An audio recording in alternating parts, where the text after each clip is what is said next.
morning. Good morning. Good morning. Good morning, everybody. Good morning. Hello.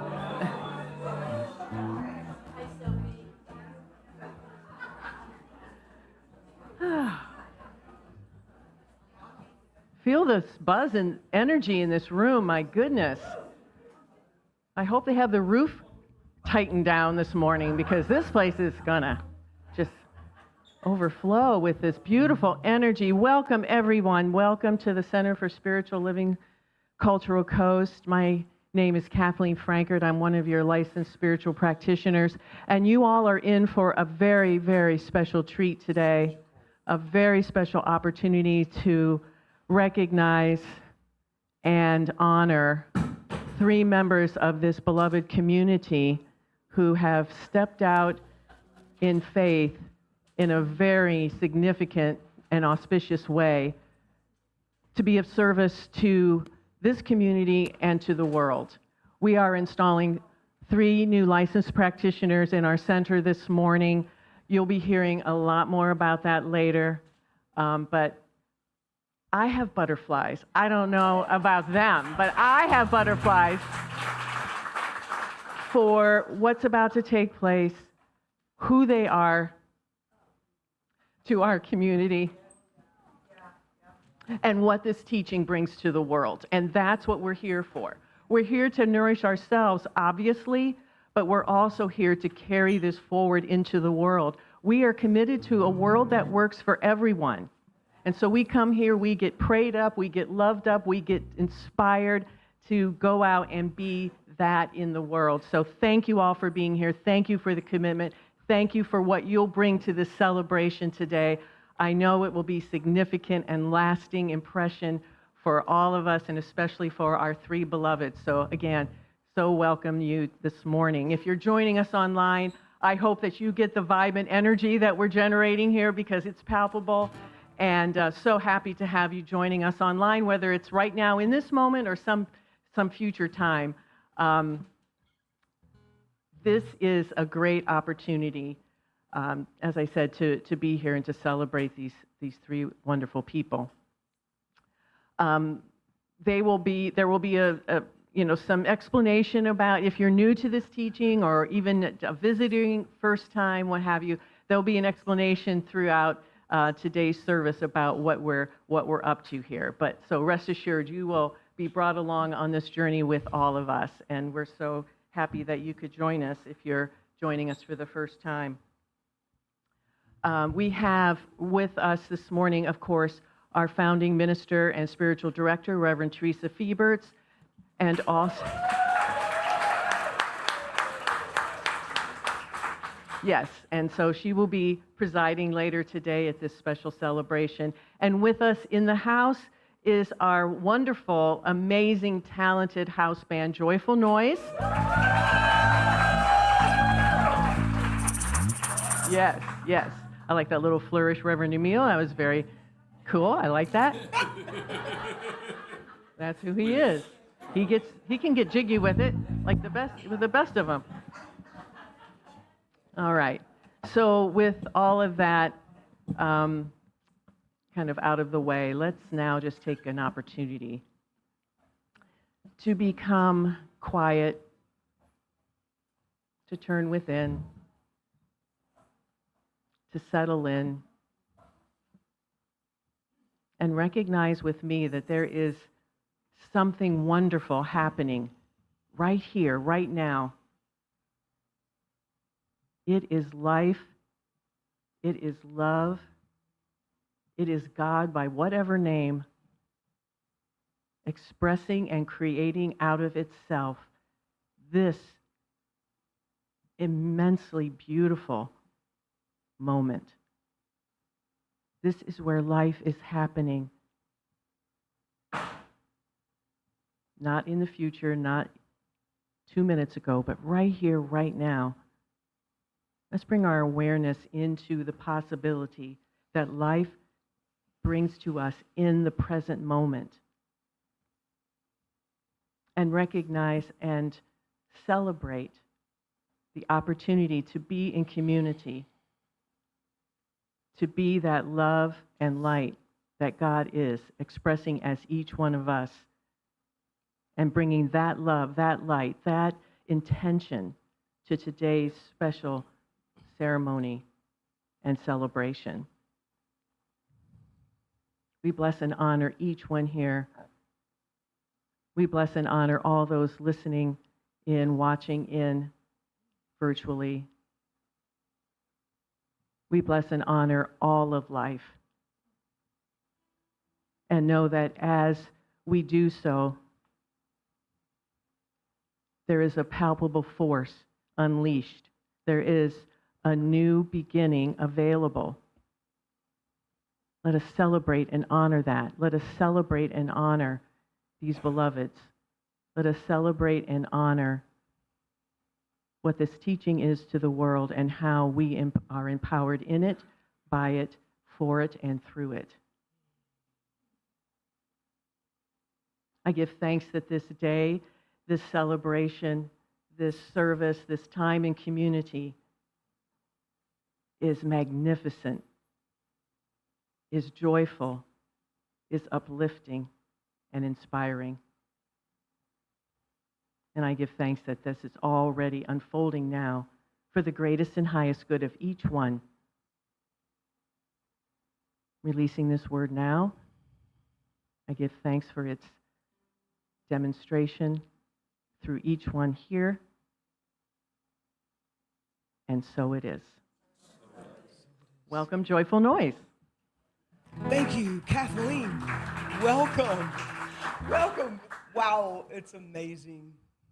Wow. I don't often say it's all about me, but, today it's like...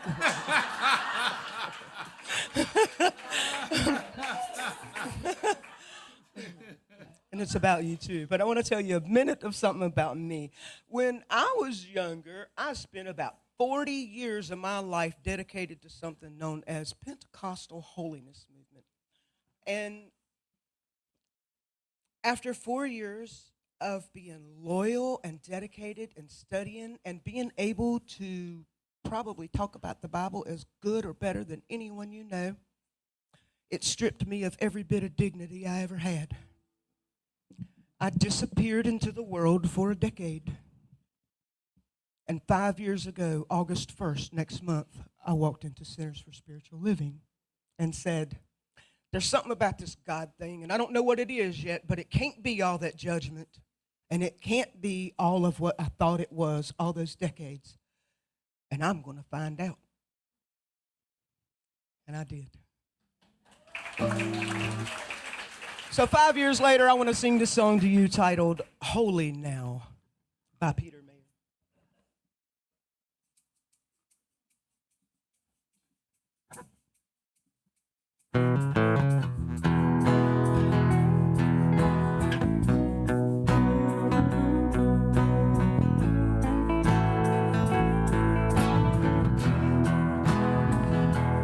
When I was a kid each week, on Sunday we would go to church, pay attention to the priest, and he would read a holy word.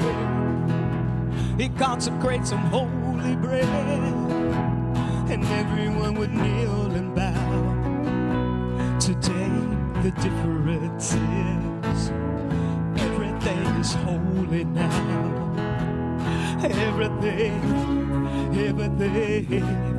Everything is holy now.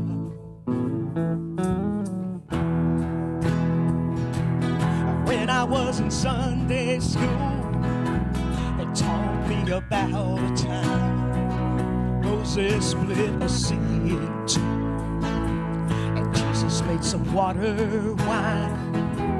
Well, I remember feeling sad. Miracles don't happen still, but now I can't keep track, 'cause everything's a miracle.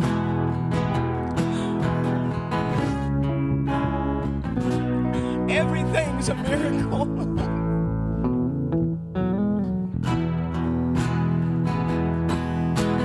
Why? not so small. An even better magic trick is anything's here at all. So the challenging thing becomes not to look for miracles, but finding where there isn't one. When holy water was rare at best, it barely wet my fingertips. But now I have to hold my breath like I'm swimming in a sea of it. It used to be a world half bad, heaven's second-rate hand-me-down. Now I walk it with a reverent hand, 'cause everything is holy now.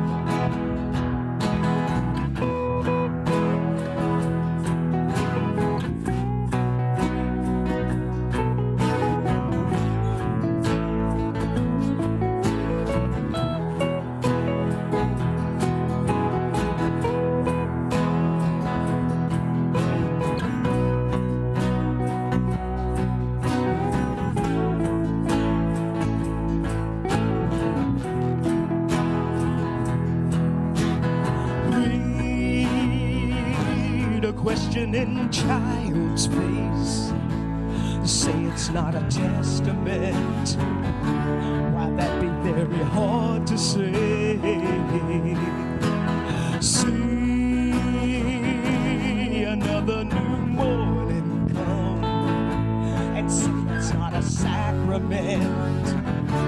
I tell you that it can't be done. This morning outside I stood, I saw a little red-winged bird shining like a burning bush. It was singing like a scripture verse. It made me want to bow my head. I remember when church let out, how things have changed since then. Everything is holy now. Used to be a world half bad, heaven's second-rate hand-me-down. Now I walk it with a reverent hand. Everything is holy now.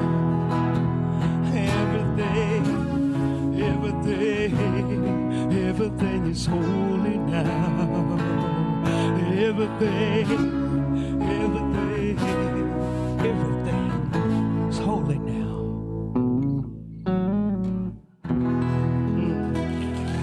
Thank you.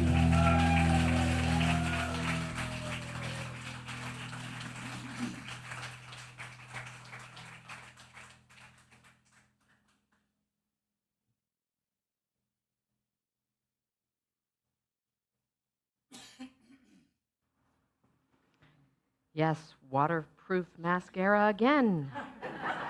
I don't know, I'm gonna have to take stock out in that company, it looks like. Thank you so much. Thank you. And Kathleen, thank you for opening us up that way.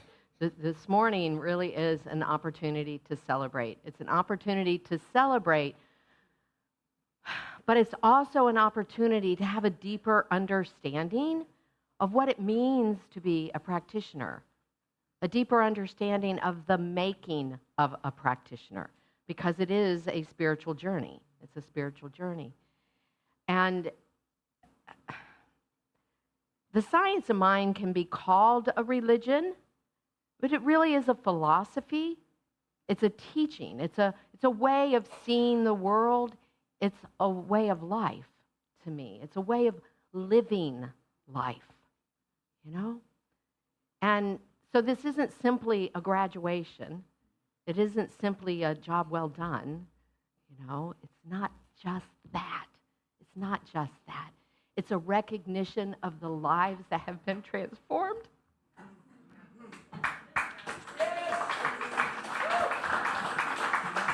Through study, through prayer, but really through a practice and a persistence, right? Yeah. The readings, the daily readings in the Science of Mind magazine, the last 3 months have been so phenomenal, like extra good, right? And 3 months ago, it was Reverend Christine Green, who happened to have been the interim minister who worked with the Center for Spiritual Living Sarasota when we were merging. So we got to know her. And in one of her writings that month, she talked about our faith, our religion, our teaching, our tradition, this way of life, right? And she said that it's an active journey of seeking solutions and taking ownership for our lives. Do you agree with that? I really think that was the nugget, right? Taking ownership for our lives. It's to liberate ourselves. This journey is a self-liberation. But to become a licensed spiritual practitioner, it really is about that and helping others liberate themselves, right? It's walking alongside others through this process. Yeah. It's about finding gifts in every situation, no matter what it looks like. Not giving up, not giving in. As one of my spiritual mentors, Reverend Dr. Susie Shadle, said, there's a pony in here somewhere. There's a pony in here somewhere, and I'm going to find it, right? Yeah. You got the pony, right? You got the pony. Yeah, you got the pony. You and your animal noises. Because believe me, there were times where I think they wanted to give up. But instead, they leaned in. They leaned in. So I want to thank you. Yeah. I want to thank you, Angelica and Jerry and Diana, for hanging in there. I want to thank you. I want to thank Jennifer Caldwell, Jennifer Langdon, and Susie Nancaro Glenn. These three we had a class of 6 that completed, that graduated. Susie has already had her graduation from the Center for Spiritual Living Seaside. And then Santa Rosa, CSL Santa Rosa, is where the 2 Jennifers are. So we hope that you are tuning in, at least, if not now, at some point. We love you. Thank you. This way of life. It is a way of life, and these individuals have now committed themselves to it. It's a way of life. Yeah. So I want to give you just a snippet of what their training was. 2 years in classes that many of you have had. We have foundational classes like Change Your Thinking, Change Your Life, which is the course that I'm going to teach next month. Change Your Thinking, Change Your Life. It's an entry-level foundational course. Philosophy, history, various applications of the science of mind, like prosperity, the one that Kathleen just finished, the Prosperity Plus class, healing, visioning, how to catch that vision that Spirit has for us. So there are all kinds of classes. There's 6 of them that they must take throughout a 2-year period. It can take longer than 2 years, but you're allowed to take longer than 2 years. You all didn't, did you? Did you take longer than 2 years to do those first ones? Yeah, I know. But I mean, yeah. So you probably just have 4 years in. You guys were on it. You were on it, Some people will take much longer than that, but you guys were on it. And I thought so. So then the next 2 years are what's specifically considered practitioner training. The first year is a course that I think everybody in the world should have. It is, how did your life get the way it is? Because what we believe is that our thinking is creating our lives, right? Our thinking is creating our experience of life. So not only your personal life, your relationships, how much money's in your bank, all that, but the world that we live in. Because how else is it happening if it's not happening by means of us, right? So we look deeply at how it got this way so that we can correct anything that we need to correct. Any of those false beliefs that we've harbored, You know, things that we signed on for, not even fully understanding what that was going to mean for our lives, right? So that of course, we look at our biases, things that you don't even know that you believe, right? Yeah. Then the next year is really about what a practitioner does. What is a practitioner? What do they do? And this would be a point where some of you could go, oh, I don't want that. And some people do that. They go all the way until that last year, because that last year is really about the legalities. I mean, you know, you're doing background checks. We're doing background checks on them, all that kind of stuff, you know. So it gets a little scary. We talk about insurance and, you know, all that stuff that could make somebody go, oh, no, I don't want to do that. But you all didn't stop there. I'm proud of you for that. The real curriculum really isn't in the books. It's not in the books. It's learning to trust spirit, isn't it? It's learning to trust that when you step out, there's still going to be something solid that's got you, even when it looks like any sense of certainty has disappeared. Yeah. So a practitioner isn't made by completing a course of study.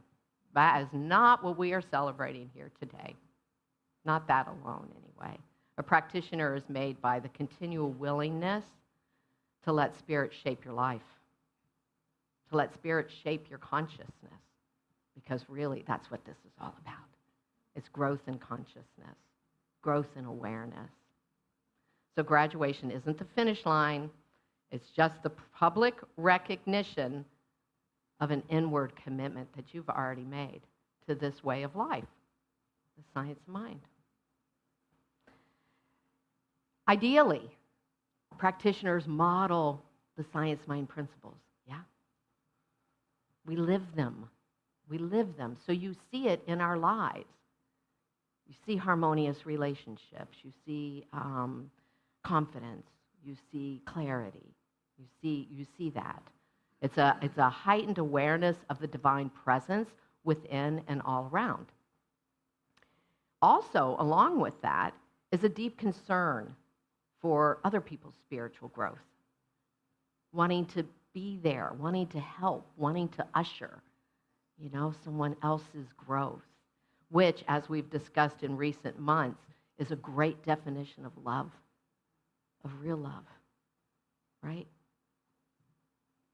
Is to really care about somebody's spiritual growth. So it's about healing, it's about spiritual growth, it's about theirs, it's about mine, your commitment. It's about my spiritual growth. It's about everybody in this room, everybody tuning in, everybody you meet, the people in the grocery store, everybody, the people in the cars around you. At work, it's everywhere. It's everywhere because, again, it is a way of life. We don't turn it on and off. This is really a magnificent place to be. You know, are there a lot of people in the world that are taking a commitment to everybody's spiritual growth? Taking a commitment, and it doesn't mean you have to change the world on your own. It doesn't mean that at all. Please don't think it means that. Doesn't mean that. But it means we show up and do the best that we can, right? We show up and do the best that we can. I'm proud to be a practitioner. I'm proud of all our practitioners in the Centers for Spiritual Living. I'm proud of you all. You didn't come here just seeking answers, like the first time you walked into a CSL. You didn't come just seeking answers, just seeking clarity. I believe whether you were able to articulate it or not, that was a funny word for me to get stuck on.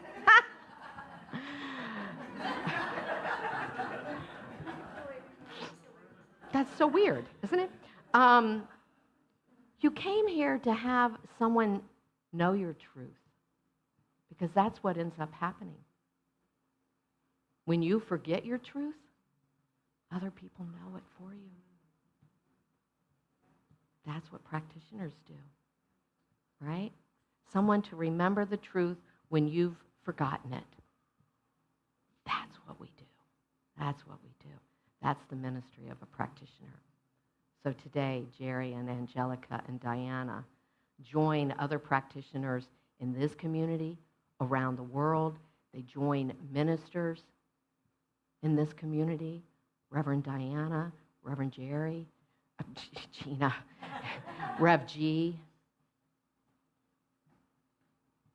in being the ecclesiastical arm of this community. Yeah. It's a professional license. They have to do continuing education every 2 years. They have to have a certain number of classes they've taken. It's a sacred calling, though. It's a sacred calling. So Reverend Diana was our teacher's assistant in the class. Yeah, come on up. And I'm going to have Reverend Diana just read off the names, and I'm going to ask the three of you to stand. In any form. Here. Jerry Bateman. Angelica Redleaf. And Diana Wyatt. We're introducing a new tradition in this community, in our CSL Center, the practitioner stoles. While this has not been part of our community until now, it hasn't been part of what we've done, today we're choosing to see and recognize our practitioners wearing stoles. But I'm going to ask them and all of us to see these stoles in a certain way. They're not a symbol of rank or authority, but a visible reminder of this inner commitment that we've been talking about, right? Yeah. It's not a symbol of privilege, but one of responsibility. And I know that you all get that. It's that inward commitment. It says I have an inward commitment to this way of life, the Centers for Spiritual Living. Just quickly, this symbol, if you haven't seen it or you're still wondering what it is, quickly, it's really the creative process. God is all that there is. We cannot really show that, but by a circle, everything, right? God is all that there is coming into form by our thoughts, our words, our deeds, our actions. So, we hope that you wear these stoles, when you wear these stoles, you're reminded of that, and all of us, when we see them, we're reminded of that these individuals have said yes. They've given a sacred yes to be available for this teaching, for spirit, for this community, for sacred service. So it's also an invitation for all the rest of us to call upon them, for a 5-minute miracle back here or an hour-long session to walk you through something that you're trying to achieve in your life, for a celebration in your life, for whatever it is. Let them walk with you on your spiritual journey. So I want to say quickly, this theme, when we decided that the theme would be the making of a practitioner, I've been thinking of the word making, the making. It's not made, right? It's not we made a practitioner. It's the making of, because spirit is never, ever finished with us. Is that true? Never, ever finished with us. And you'll find that every prayer you do with yourself or with someone else deepens you. That every challenge softens you and strengthens your faith. That every act of love enlarges your capacity to serve. And that every moment is an opportunity to know oneness in a deeper way than the moment before. So today, we celebrate not only this completion of classes, for now, but the sacred yes to you continuing this process. So, we have your stoles and your badges, your new badges that say that you're a practitioner. So, as I present these stoles, may the stole rest. I'm going to ask Jerry, would you come up? May the stole rest gently on your shoulders. Let it rest gently on your shoulders, and may it touch your heart deeply.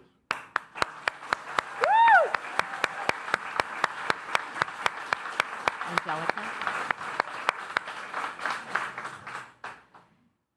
Angelica, Yes. may the stole rest gently on your shoulders and touch deeply in your heart.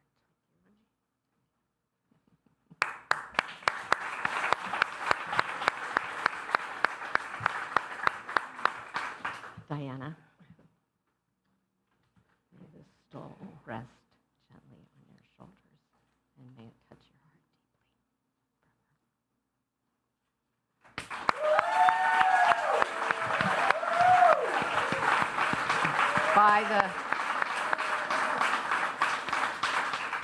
By the power invested in me as an ordained minister of the Centers for Spiritual Living, I declare you licensed spiritual practitioners. Stand up! Yes, a lot of work.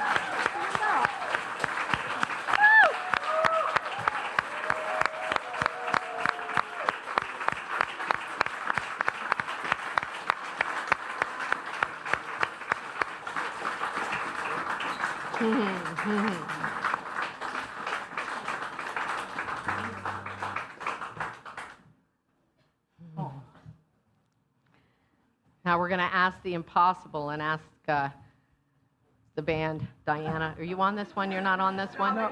Okay. All right. Use me. Yes. Thank you.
Good morning, everybody.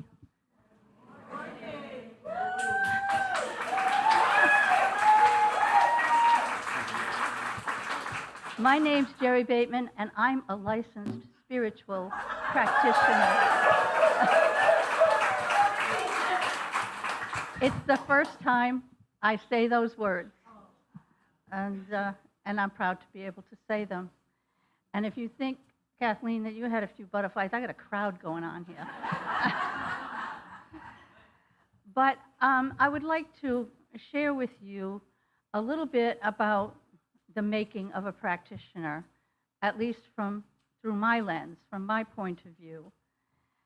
And we all were required to write a paper called The Making of a Practitioner as one of our final assignments. And I'm going to take some of what I share with you from that paper. So in 2018, while in the midst of grieving the sudden and tragic loss of my husband and my life partner, my soul was yearning for meaning, the meaning of his life and his death, and the meaning of my own life now without him. I started browsing the internet, not sure of what I was looking for, but I knew it was spiritual. This spiritual hunger was not new to me. It has been an important part of my life for as long as I can remember. In my search, I came across something called Center for Spiritual Living. So I thought, center. That's a building. That would be a place. And I knew spiritual living was suggestive of what I was after, so I figured it was worth a shot. And so one Sunday morning, I took myself to the Center for Spiritual Living, Sarasota, which met at Southgate. And I went in time for the morning meditation, which was before service. I didn't have a clue what science of mind was. But what I experienced there that Sunday morning resonated for me. So the next week, I came back. And then the next, and the next, and I began to get involved. As I looked back, I realized that I was being led. Spirit had something in mind for me. I didn't know what, but I said yes. I was eager to learn all I could about this teaching. And one of the first classes I took was Foundations. The book, I think, was this thing called You. And by Ernest Holmes, I get confused by the books and the different classes I took. There's been so many of them. But I didn't love his writing at all.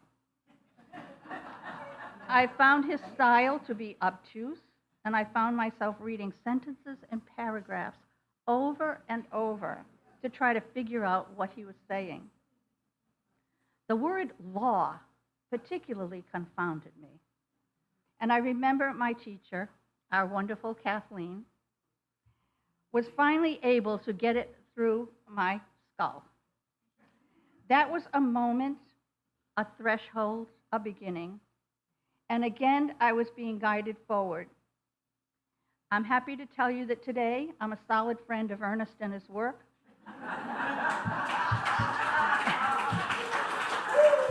And yes, his writing. Entry into practitioner training was another threshold. Where was I going with this at age 82? I wondered, am I up to it? Can I keep up with these younger folks? If I would be judged as too senior to fulfill the role. This was a biggie for me. This required reflection and serious listening to Spirit's voice urging me forward. Again, I felt called. Spirit was asking something of me, though I didn't know what it was, and was uncertain of where this study would ultimately take me. And again, I said yes, and happily, I have been up to it. I can keep up with those younger. And I no longer worry about what anyone thinks.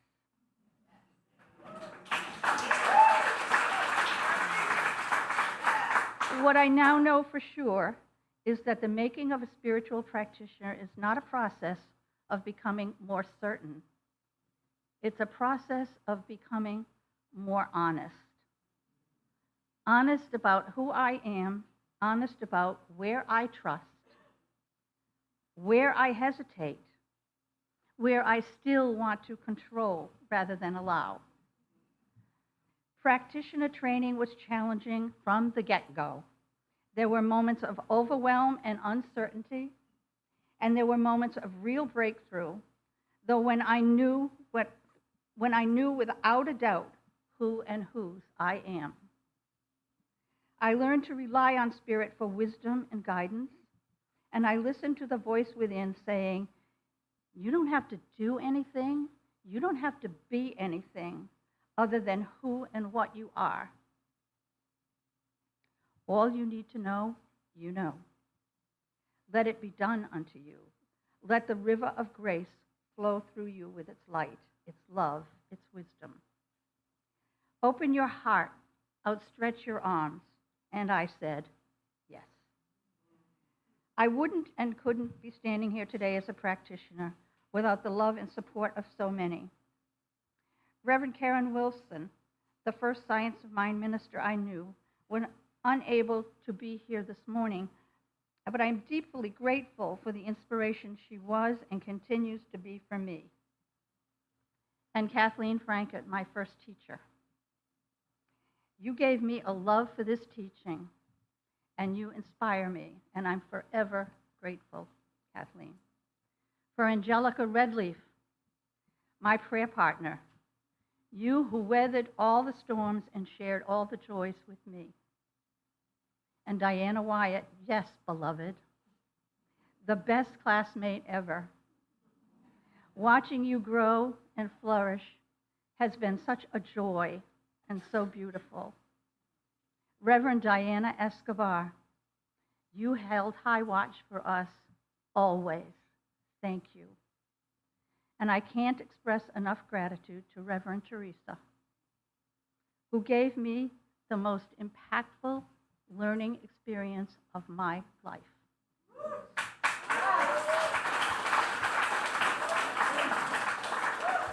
You will always be the one who supported, encouraged, and walked me home to today.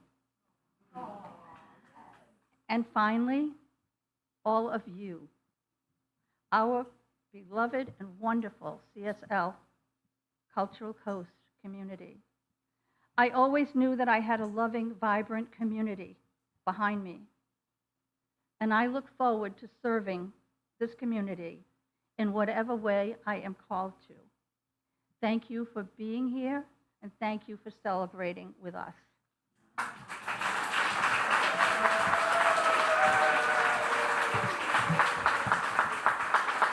And I would like now to ask Angelica Redleaf to come forward.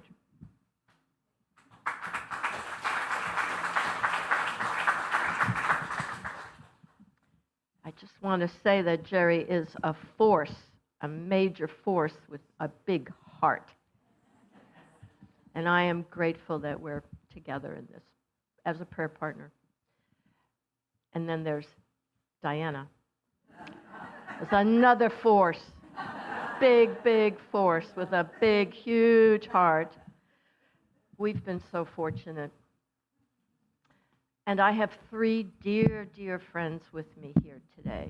Well, actually, more than 3. There's my friend Shirley, who I knew in Rhode Island many years ago. We knew one another for decades. She moved down here, and we've become great friends. She was an acupuncturist in Rhode Island, and she has her sweet dog, Adora, with her, because she's adorable. And there's Brad, my dear, dear friend Brad, who flew here from Chicago to be with me.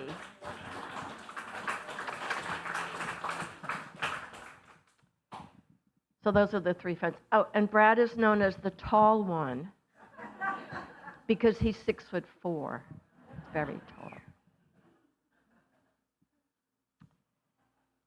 And my dear friend Jackie Riker, There you are. Thank you so much for being here. Love you, darling. How can I express the process of becoming? I want to raise this a little bit. I don't know how to do that. How do you raise this thing? Thank you.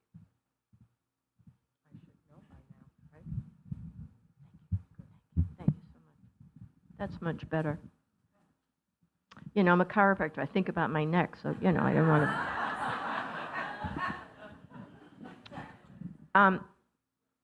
Well, so much happened in this process. Much reading, writing of papers, making presentations, creating meditations and leading them, and very deep healing, like really deep, like super deep, okay? Old wounds came up to be examined. And I saw where I might have had some responsibility in some of these. I mean, that's where it's at. We have to take responsibility at some point. Okay. So I gained awareness to see where I had made decisions as a child, where I had so little information, and I decided who I was, and I made decisions about life. And you know what? They required a serious update. Really, really serious update. And then in various situations I saw where I had false beliefs. Theresa, you mentioned that too. So easy to have beliefs that I don't know where you get them from, it doesn't matter, but there they are. They're installed somewhere, and, you know, and limiting beliefs, that's another one. And much of what was standing in the way of higher consciousness started to heal. And in my experience, situations that I could have ignored in the past and probably did, right? They seemed to take on a heightened awareness, like almost like there was a neon arrow going, pay attention to that one, you know, that kind of thing. Clearly, Spirit was at work. It's been a wonderful gift to watch all of our classmates grow and blossom, including Susie and the two Jennifers. I hope you're watching. Love you guys. Yeah, so we're all spiritual practitioners, brothers and sisters. And I want to say something about Diana. Diana Wyatt, as opposed to Jerry and I, who were not really working, so we had time. Diana was working full time. Full time. And every time I looked or read, she was doing something to help somebody somewhere. Constantly.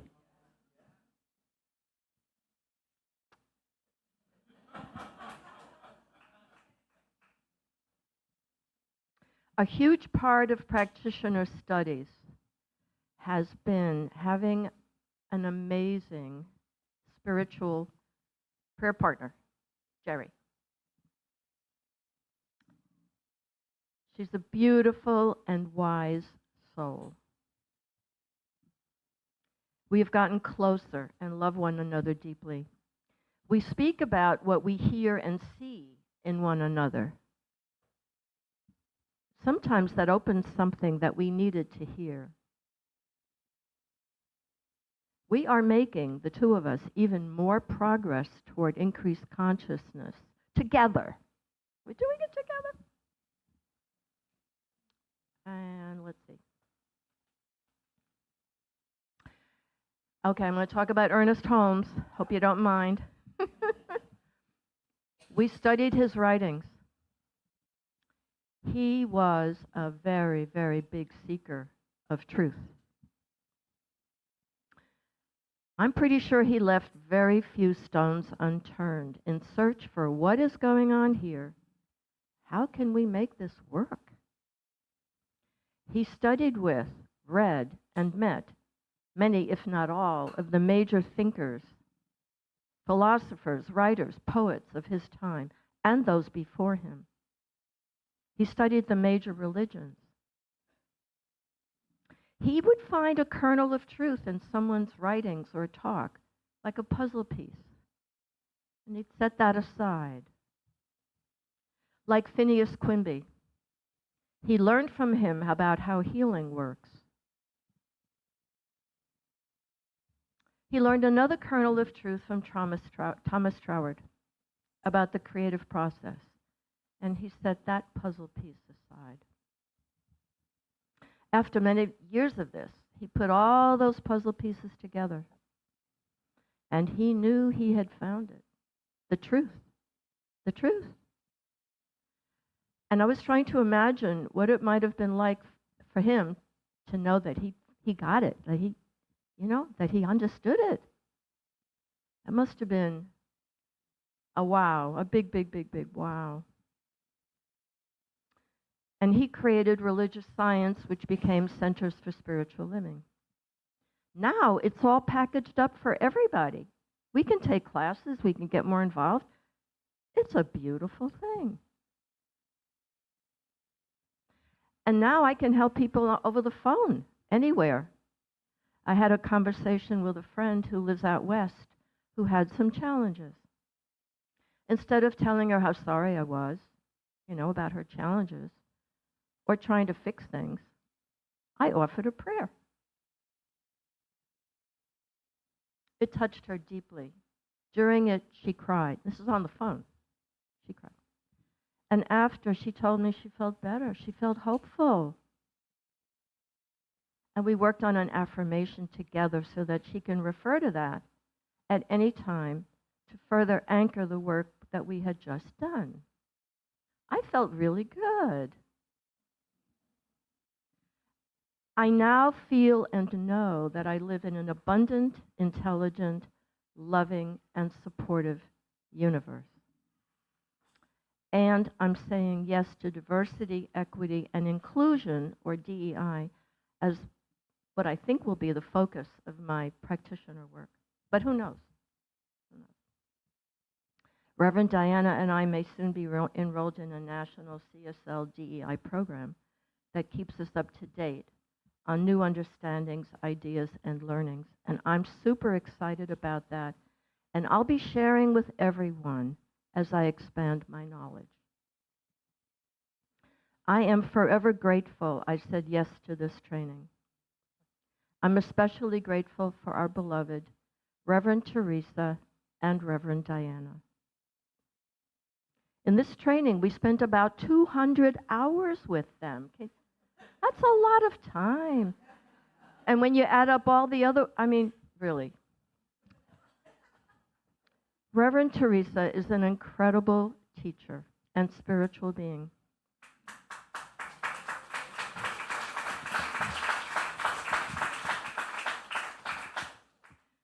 And she absolutely walks her talk. And one doesn't see that every day. And we all have Theresa and Diana right here, right now. We are all so very fortunate. Thank you, Diana and Theresa and everyone for being here and on video. And hi to my friend Mickey who's watching right now. I love you all.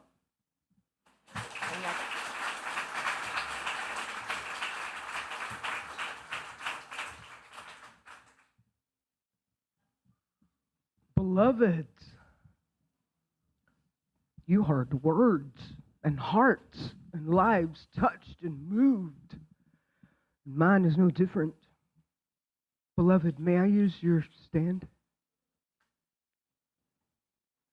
I have different words. My name is Diana Wyatt. I am a licensed spiritual practitioner. This stole weighs a lot less than that Bible used to. That was a joke. The stole weighs a lot less than the Bible used to. That's better, thank you. So I have something to tell you today. So, yeah, we took a bunch of classes and we studied really, really hard. And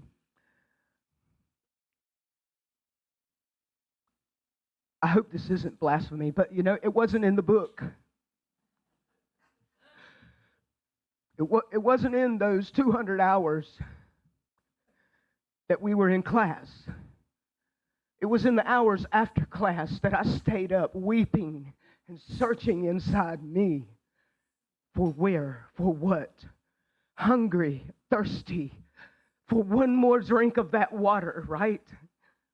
So today, this is the moment where the studies and all the songs I wrote and all the writings and all the little animals, my career, my work, my boss, some of my beloved residents, my community, my drum circle, my guru that taught me how to make drums, Satya Ma, for all the many hours you taught me how to breathe when all I knew how to do was hold my breath. I'm talking about the real part along the way, not the fuzzy part that you see on Sunday morning when everyone's all dressed up, okay? So that's my commitment to you, is to always stay real. So I want to share this with you because the miracle of me isn't just for me. It's for every single person in this room, right? So I'm going to share a little something with you right now. Forgive me for reading, but I want to make sure you get what is in my heart for you to know about this. This pass isn't reserved for a special few with a certain economic status, a gender, or religious preference. It is built by ordinary people, for ordinary people, making one courageous choice after another. I discovered this thing in life, and it carried me all along, even when I was unaware, and it's carrying you today too. I spent so many years trying to carry myself and hold everything together through sheer effort. And through this path, I discovered a deeper foundation, not one that removed the grief or the uncertainty from my life, but one that could bear the weight that I carried at the time, and it never once collapsed under my feet. I was no longer carrying a religion that I could hope to pull a quote from at a moment I needed it. I found something that carried me with each breath, with each smile, with each face I see on Sunday morning. I never hid myself under a cloak of perfection from people. You've all seen me blunder my way through a song or two here. I've buckled under some real important decisions in my life. I've probably made enough mistakes to fill every swimming pool in Florida. But that means I was doing something. I was doing something. I was busy. I believe that's the power of prayer. Yes, I pray every day for peace, and I pray that homelessness is eradicated from our planet. And then I go out and I work 8 and 10 hours every day because I believe what I pray. I work for a community, with this community that received me as exactly who I am. And they love me. They know all my craziness. And they keep loving me just like y'all do. So I want to tell you this real quick. Depression did not just stop for me, okay? Anyone in here ever battled depression, or is it just me? I'm all alone. Oh, okay, so I want you to listen real good. This is the good part. Little by little, I stopped believing depression was telling me the truth. Once I no longer accepted that depression was the narrator of my life, it got to join all the other voices passing through the weather in my brain. And then Rev T got Satya Ma involved because I needed a little more. I needed some support in a couple areas. And you know what? Both of them put their big arms together and they stretched their arms out wide, and it made up enough room for me and all my luggage. And I walked right into their arms, and they loved me just like I was. We're going to get to a story about that in just a second. One of the ways I care for myself is medications. Now, prayer is the first thing I reach for in the morning, and it's the last thing I do at night. And in between, I know there are smart things to do now, right? I take a medicine for my blood pressure. Anyone in here? Like medicine for when you got a headache, you take medicine if your tummy hurts. We pray, right? We believe in prayer. We also believe in science. And medication helps me stay stable. Y'all have seen me when I wasn't stable. Don't act like you haven't. It's okay. I'm honest. I live an honest life. That's what a practitioner is. We're not pretending to be something. We're showing you that, yes, we can be this humanity, and we can walk in alignment with the greater truth of who we are at the same time. We embody and hold things like, oh my gosh, there's this mental illness called bipolar and anxiety, and there's this thing called grief that slips in every once in a while. And it's part of this planet. It's okay. Here's the truth. Some of you here may take these medications, and for the most part, in a broader picture, it can include therapy, supportive relationships, which you get here, meaningful work, which I have. Second Heart Homes, thank you for supporting me today. Spiritual practices, folks, that's the most important part. Spiritual practice. Do you know what anyone does not know what spiritual practice is? Spiritual practice is something you do repeatedly because you know it's good for you. It's like eating your broccoli, even if you don't like broccoli. Because at first I didn't like breathing and sitting still. I didn't know the advantage of it, and children don't know the advantage of broccoli. I'm still a toddler in a lot of ways. I refuse to be serious. There's people taking life way too seriously right now.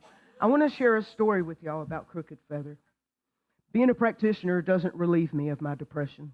I know y'all know me as a joyful character, but you haven't seen the nights I wept on my pillow until it was saturated. You haven't seen the anxiety attacks, the panic attacks in the late night hours. I'm here to make a commitment to you that I know how to walk with these things now and stay in alignment with the greater truth of who I am. And it's been over 6 months since I had a panic attack. The last time I had one, I called Satyama, and this is all I said. Satyama, remind me how to breathe. And she said, okay. And we did. Have someone in your phone on speed dial, folks. Practitioner, minister, laity, whoever you are, we all have a moment. As long as you're alive, those moments will come. And that's what practitioners are for. You have my phone number. I imagine everyone in this room has my phone number by now. If you know how to text, if you call me, I might not answer. I'm kind of busy. But I know how to pray. And I know how to drill and do mud and paint and say, this is what I know. There is one love. There is one law. There is one life. And it's right here with this paint. And it's right here where my beloved is for whatever they need, wherever it is, whatever the moment is, it was already done before I began to ask. Boom, it's done. Who else needs prayer? So this is what happens. I want to share with you a way of living that brought me to a greater stability. Even though balance, well, that's kind of one of them crazy words. Let's go with harmony. Ooh, I could do harmony, balance.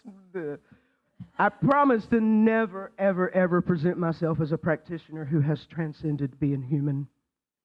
I commit to be the one who has learned to welcome every part of being human to the table, not only for myself, but for each of you. Joy gets a chair. Grief gets a chair. Anger gets a chair. Sex gets a chair. Love gets a chair. Grief, love, passion. And then you know what happens at the table? Love pulls in all the chairs and lets everyone belong. I'm going to read you a story about belonging, and I'll be quiet. This is the tale of Juniper the Crow. And if I cry, you know that it means there was a word there, and I didn't know what it was, so I cried instead.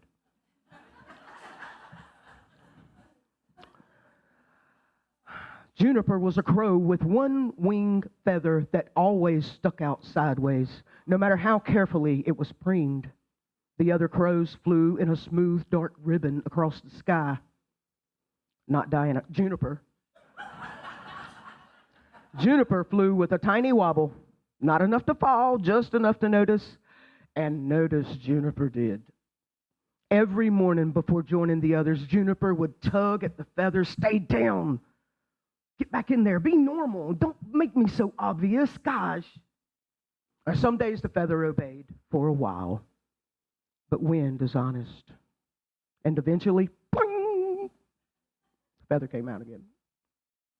One winter afternoon, balancing on a crooked cedar branch, pretending not to feel lonely at all,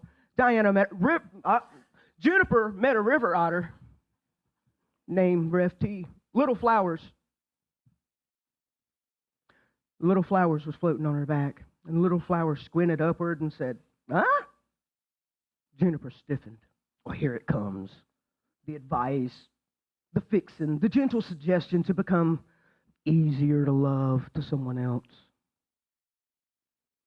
And instead, the otter asked, "Does that feather make flying hard?" "A little." "Does it stop you?" "No, maybe all that preening might even made me to be stronger."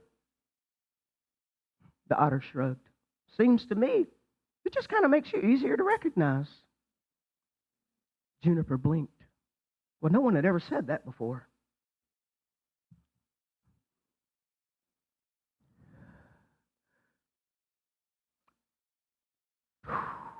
Breathe for me. Little Flowers never once asked Juniper to tuck away that imperfect feather. Never offered a remedy. Never called the feather cute to soften the truth. Didn't even pretend the feather wasn't there. Little Flowers was perfectly comfortable with Juniper's crooked feather. How could this be? The otter continued playfully floating in the water and said, "Well, you can sit here if you'd like." And Juniper did. For the first time, no energy was spent hiding, no need for constant calculations, no tightening necessary to fit a smaller mold, no performance was required to earn a space, no effort was required to belong. Just cold air and river sounds, a crooked feather, and the presence of companionship without conformity. No expectations. What is this? Something strange happened over time. Juniper's feather never changed, but the ache around it did. Because being witnessed without correction is its own kind of alchemy. And being loved without erasure, well, that teaches a creature that they never were as broken as they were misunderstood and feared. Years later, young crows would ask, "Who's that crow flying a little sideways with that crooked feather?" The elders laughed and said, "Oh, the one with the unreasonable confidence flying sideways? That is undeniably Diana."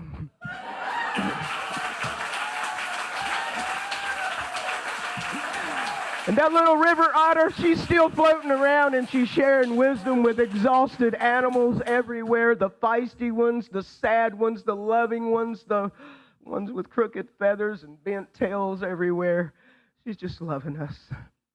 Thank you, every one of you, for every moment you ever showed up, for every time you shined here, for every volunteer project that you showed up for. My heart is full, and I could not possibly love you anymore, but I said that last year, and here I am. I love you. I promise, no matter how hard it ever is, I'll always be present. I love you.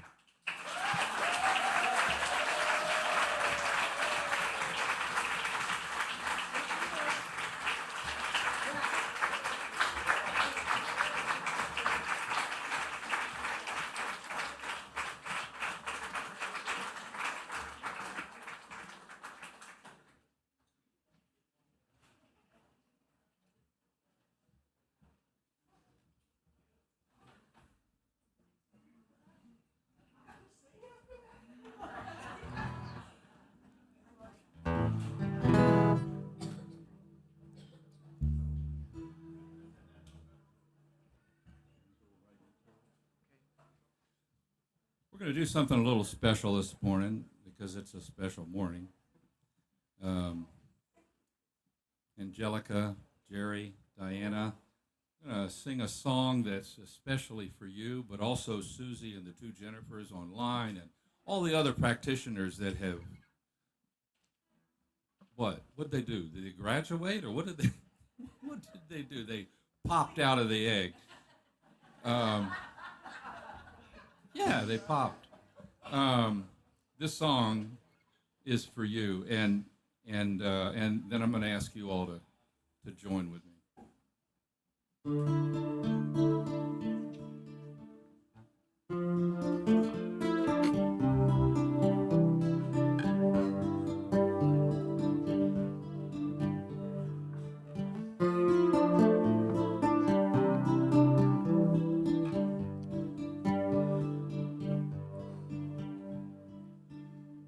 Amazing,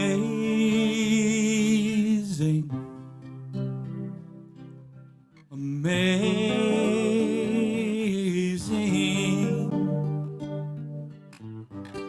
you will do amazing things. Amazing, amazing,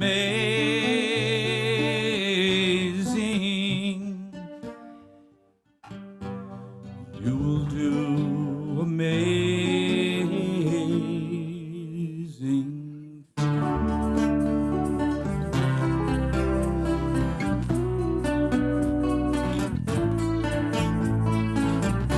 You will do amazing things with the choice each new day brings, and with every step you take, bless the progress that you made, the reason you live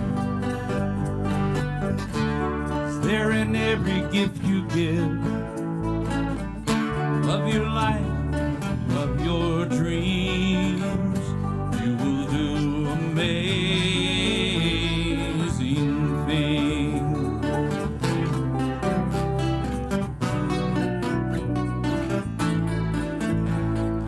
Amazing, amazing, you will do amazing things. Amazing, amazing, you will do amazing things.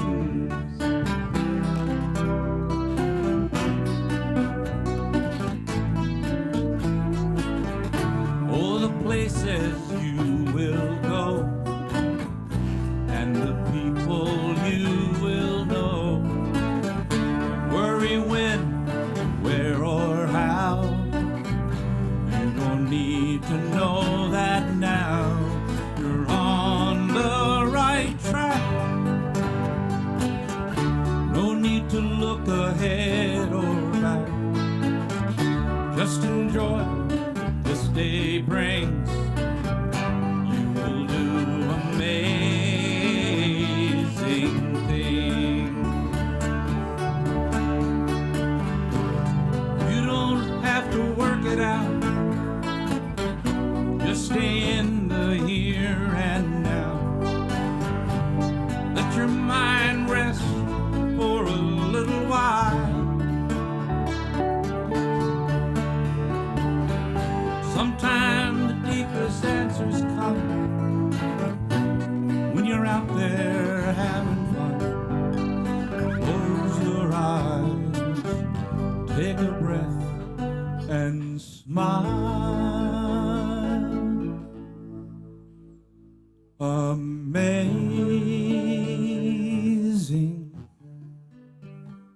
amazing,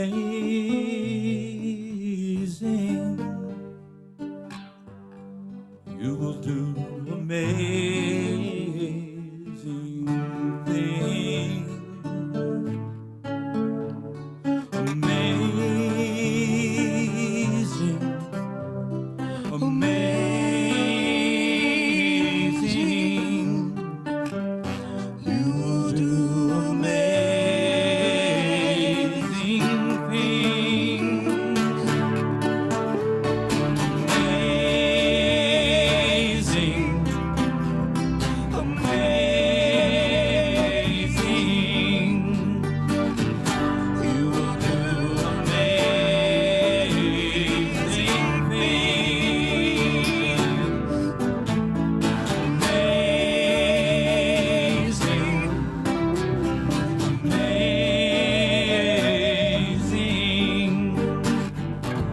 will do amazing things. I'm going to ask you to do something. If you would, just take your hand and put it on your heart and receive this message, just like our practitioners. The practitioners can't do their work unless we are all with them. So this is a time for the whole community to accept our part in this, because we're going to do amazing things. So we're going to sing this and sing it to yourself. I will do amazing things.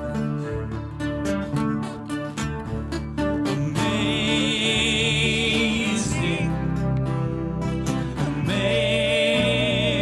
amazing.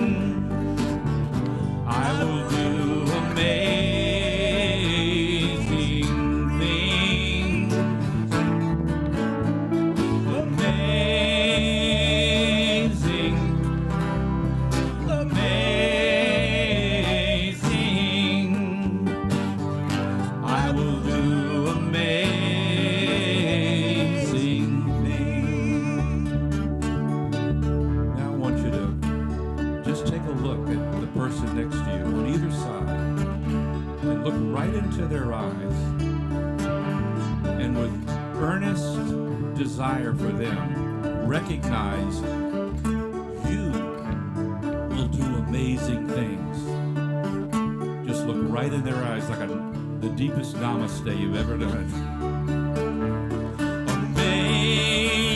Amazing, amazing. You will do amazing things. Amazing, amazing.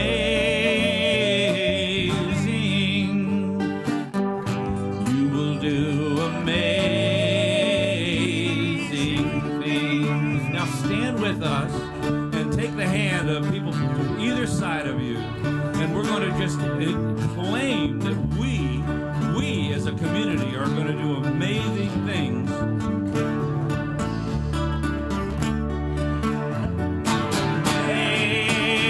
Amazing, amazing. We will do amazing things. Amazing, amazing. We will do amazing things. Yes.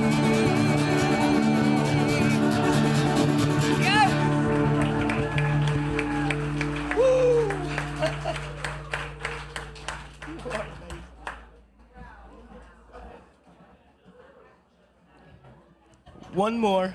Please be seated. Awesome.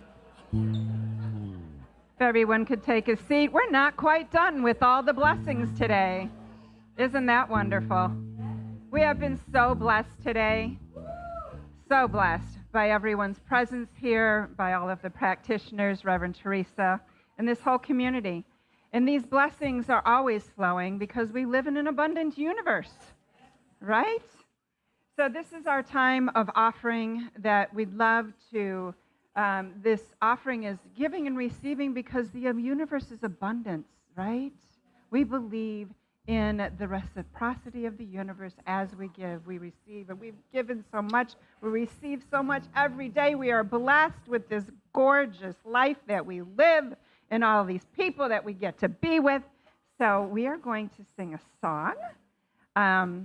And bless this offering. You can give online, for those of you that are online. Hi, honey, my husband's watching. You can give online, and you can also check out our website. There's a link there, and we have an offertory song that we love to sing as you give to the center today. We are truly blessed by your gift. Thank you, Gina.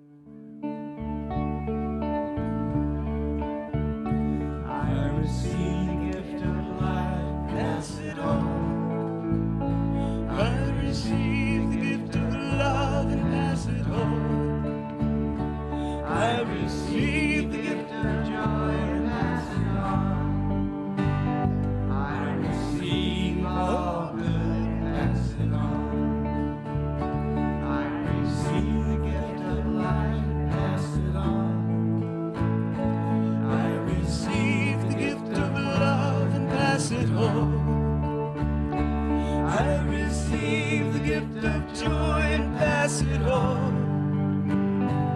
I receive all good, pass it on. I receive the gift of life and pass it on. I receive the gift of love and pass it on. I receive the gift of joy and pass it on. I receive all good and pass it on. Before I do the announcements, we have a special thing to share today. Jerry and Angelica, can you come up? Diana, can you join us? Thank you.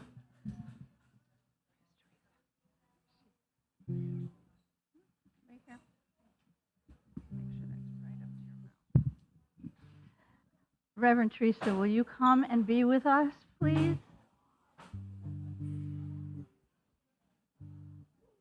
We want to just take a moment to express our gratitude for you, for your generosity of spirit, for the depth of your wisdom, and for the love of this teaching, and hanging with us for all these many months and years. We couldn't have done this without you. We love you, and please.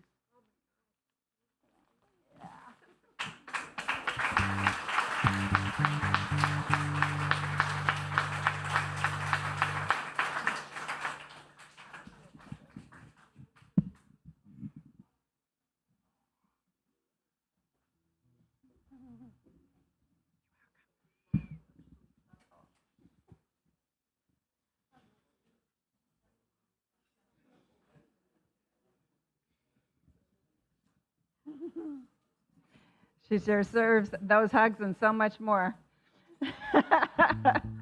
Truly a trailblazer and a leader. Beautiful, Reverend Theresa. Thank you.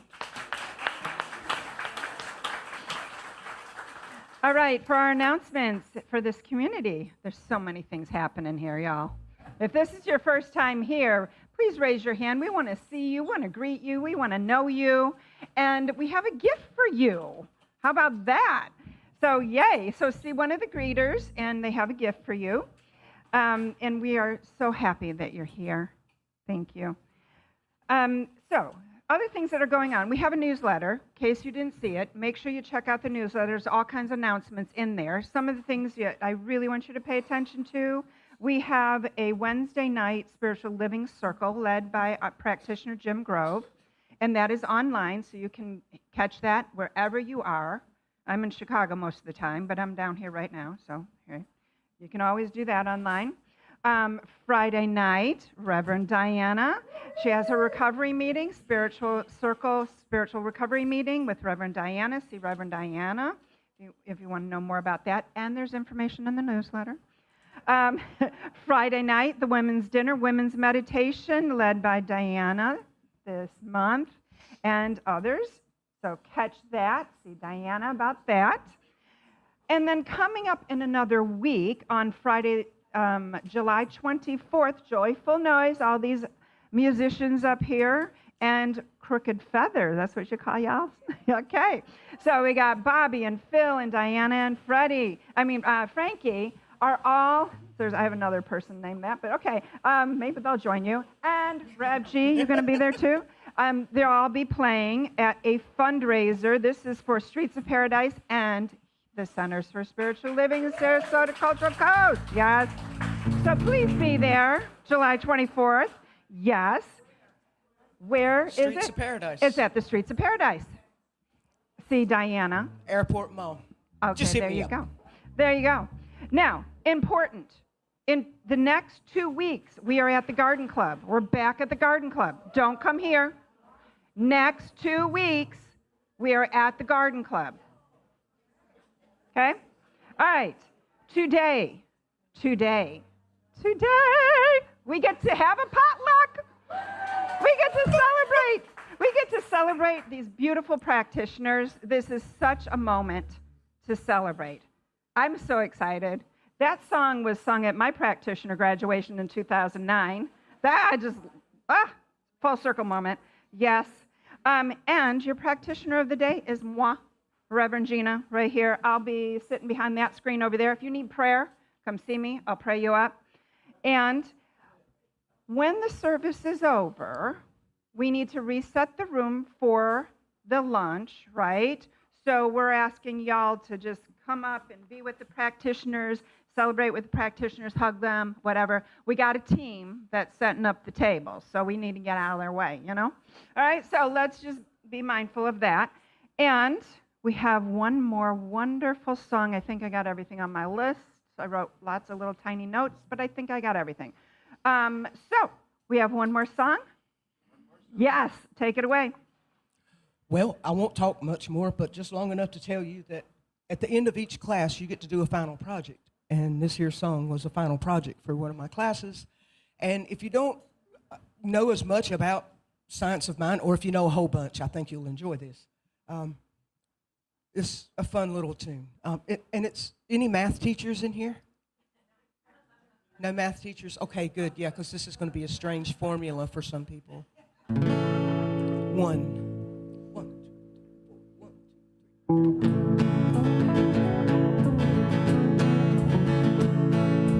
3. I learned how to meditate. Heavens, now each breath I take, I practice presence here and there. I hold the space. I'm aware there's no separation. We're one and one and one and one. Add up to one. I took the class heart open wide. Learned real fast, it's all one mind, and I can art these old new thoughts, an ebb and tide of natural law. There's no separation. We're one and one and one and one. Add up to one.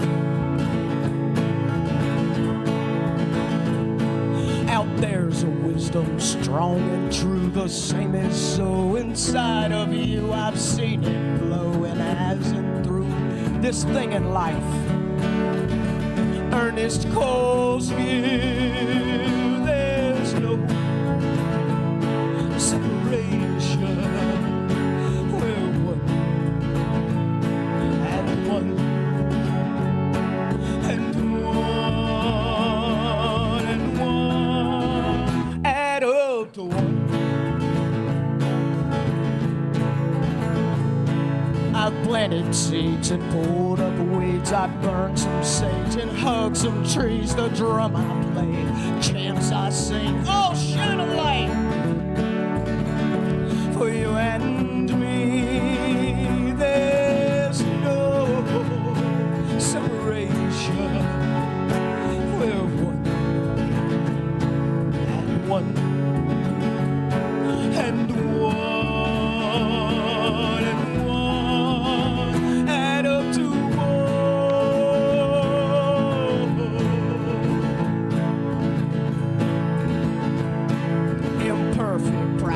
Every day, it's usually me in my own way.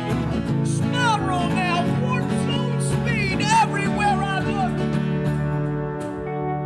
I see me. There's no separation. We're one and one and one.